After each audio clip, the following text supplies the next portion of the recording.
Денеска сме собрани овде, повикани од владата, за комеморација на нашите деца. После една година. Нашите очекувања, надевајќи се кои ќе дојдеме овде дека ќе ни дадат почет и спрема нашите деца, се падна во вода.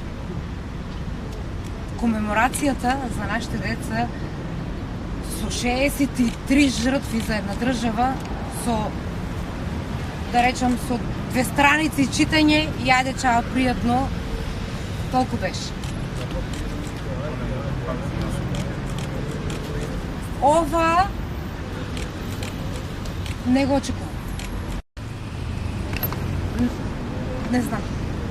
Толку од мене. Катастрофа. Разочарување ептен голем. Што очекувавме? Да ви кажеме, нашата програма за што се случува за 16-ти, точно на денот.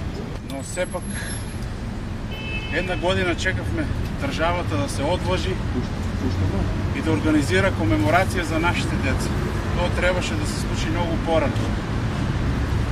Какво таква, сепак на завидувачки минимално од организаторите се деси. Овој чин е многу задоцнет, но важен бидејќи покажува трагедијата во пулс не е само семена болка, туку институционална одговорност. Малку да има барем чест и поштовање према тие дечиња, но кога што гледам тие како што има да излезе кучињата си лаат караванот си брве, ние само ќе си одиме, ќе си кукаме на нашите гробови на децата. А тие ќе си го водат бизнисот, ќе се дунат со пари.